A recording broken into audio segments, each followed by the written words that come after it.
to record this, okay? Okay. All right. You make me cry. Absolutely. Hi, my name is Linda Huber and Susan Vance, and I have a gift for you. We met just a few minutes ago over at Jiffy Lube. Very weird godsend to each other. And I went up to talk to her about her dog. And she started telling me, and I don't know how it even came up, about her daughter who has heart failure, 30 years old. Would you share her story? She went in for open heart surgery. Actually, she was first diagnosed while she was 5 months pregnant for her second child. It's really hard to talk about. And she had, after Malachi was born, she had a defibrillator placed, and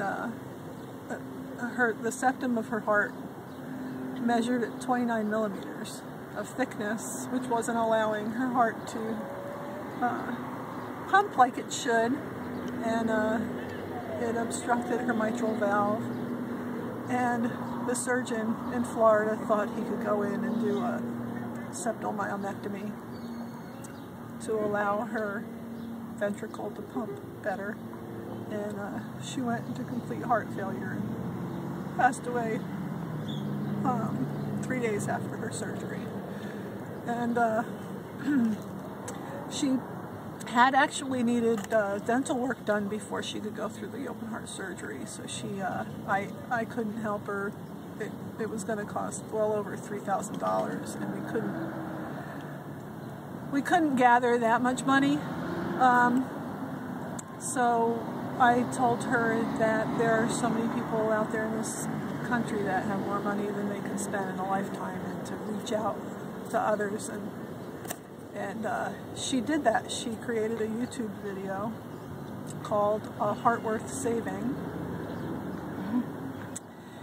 and she met a dentist actually through that video that wanted to perform all the dental work for her at no cost. He was in El Paso, however, and she was in Florida, and once he received the paperwork from her cardiologist, he didn't feel comfortable with her traveling, so he sent her a check to get the work done, which was very kind.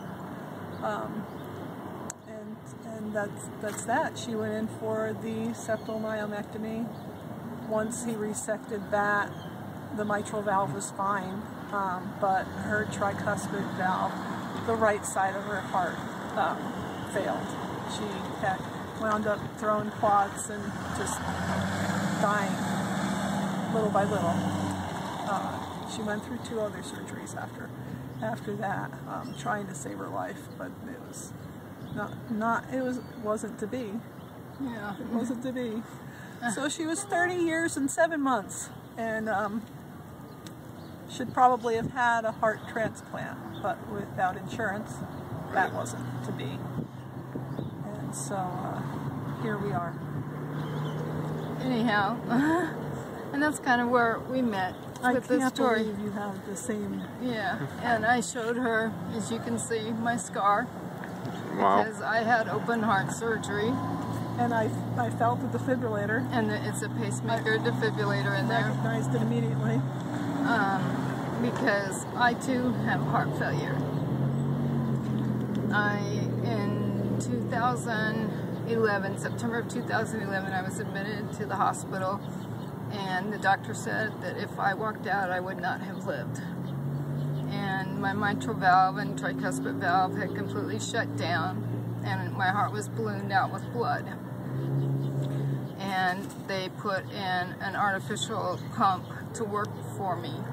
I ended up spending 4 weeks in ICU, and you can imagine the medical bills. One medical bill alone is $300,000 because I did not have insurance. Now I have doctors in the Phoenix area that won't even see me because I cannot afford to pay my medical bills. Anyhow, I made something And I make things, which before I had my heart failure, I never had a creative mind whatsoever. I'd just say God passed me up when it came to creativeness. And for some reason, he decided to implant it into me. I've taught special ed kids for 20 plus years. I've coached volleyball and softball at Copper Canyon, CC, Go Aztecs, and the girls in the year of 2009, the volleyball team, all wore red ribbons on their tennis shoes that said, "We believe Coach Huber." And I thank them so much for that, and they've stayed by my side. Anyhow, I made this trying to think of a home for it. And when I met her, I'm like, I found its home. So I'd like to share this with you.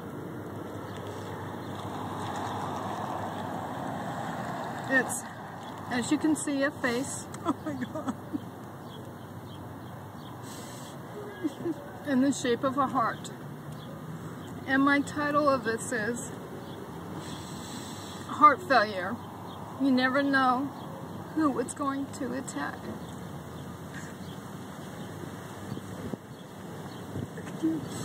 And so this is my gift to you. And we need to be out there. We need to help each other out. Every single day I do something to pay it forward, to reach out to help those people. Last night there was a gentleman in the park trying to make a fire. And I went and cut wood out of a dumpster for him, and boxes and newspapers, so he could be warm at night.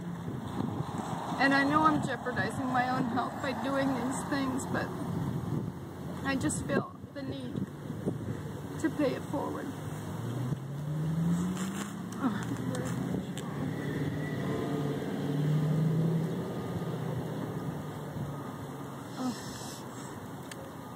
Thank you, sir, for doing that.